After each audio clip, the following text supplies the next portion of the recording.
This November, reproductive rights will be on the ballot in the Buckeye State. In Ohio, after backers submitted more than 495,000 valid signatures, voters will now decide on a proposed ballot measure on whether the right to an abortion should be added to the state's constitution. But ahead of that vote, the state's Republican-led legislature is doing what Republicans do best, putting up a roadblock in the roadmap to rights. On August 8th, a special election that's basically a proxy war on abortion will be held. Issue 1, as it's called, would raise the threshold for passing a constitutional amendment to 60% instead of the current simple majority. In the wake of the Supreme Court overturning Roe last year, 6 states so far have either enshrined abortion rights in their constitutions or rejected constitutional restrictions on the procedure.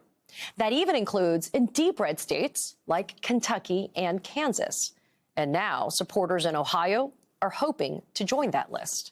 Joining me now, the co-chair of Ohioans United for Reproductive Rights, Lauren Blavelt, and executive member of Ohioans for Reproductive Rights, Dr. Lauren Bean. Okay, so we have 2 Laurens. So for clarity, Lauren Blavelt, you'll be Lauren, and Dr. Lauren Bean, you're going to be Dr. Bean, because I want to make sure that we get that doctor in for you. So Lauren Blavelt, let's start with you. A poll conducted earlier this month of Ohio voters found nearly 58% of them support the abortion rights proposal that your group helped get on the ballot in November.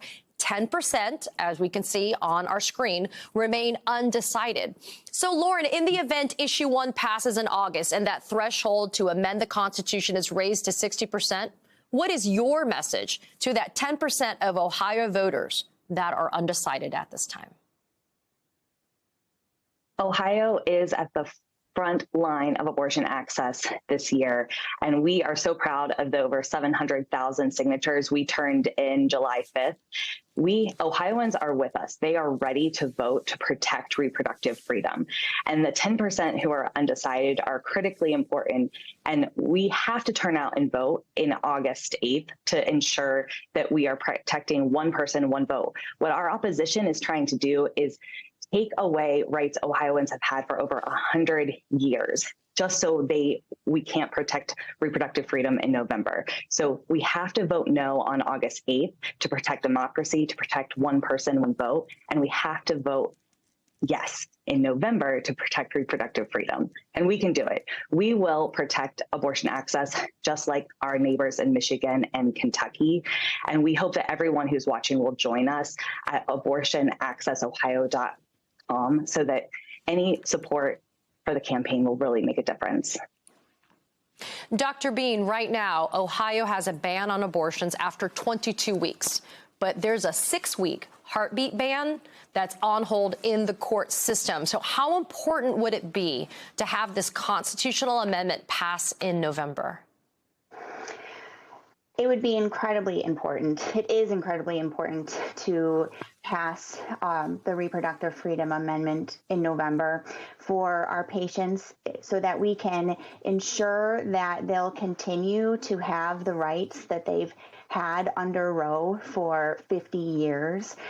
Thankfully, right now, that trigger ban that bans abortion at about 6 weeks when cardiac activity is detected is currently, there's a stay against it. So we're currently functioning under those protections we've had under Roe. And if we want that to continue, if we want people to be able to get medical care when they need it, that is life-saving and allows people to have control over their decision-making with regard to what happens to their lives and their futures, we must enshrine reproductive freedom in our Constitution this November.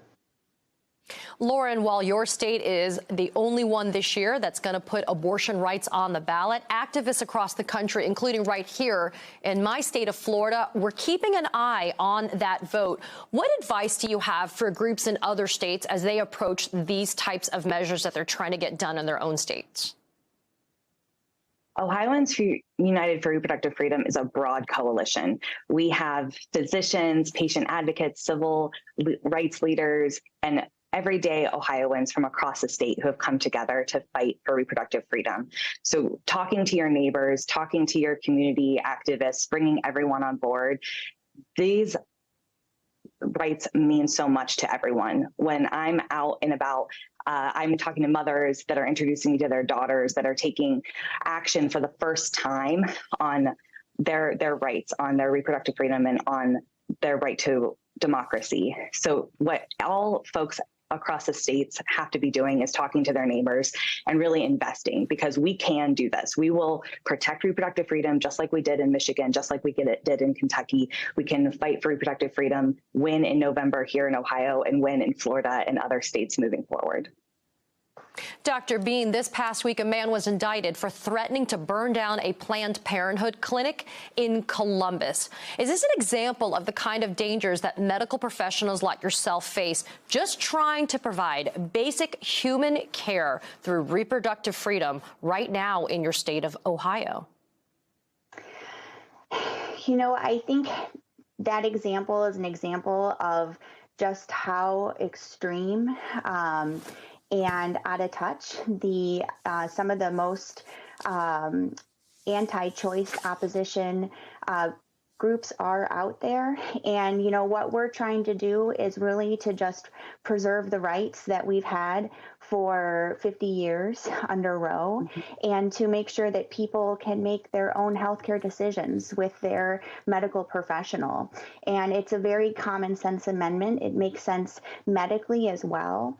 And so, you know, we're trying to make sure that we are protecting our rights to clinical decision making as individuals and as physicians, and stop this extremist movement, such as what that person was likely engaged in.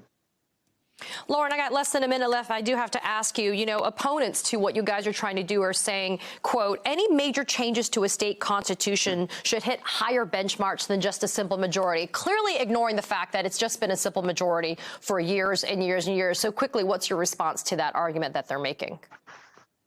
Ohioans have had the right for over 100 years. One person, one vote, majority rule. What our opposition is trying to do is give 40% of Ohioans the right to make every decision on every issue moving forward. So we have to vote no on August 8th to protect democracy, to protect one person, one vote, and therefore we can protect reproductive freedom in November.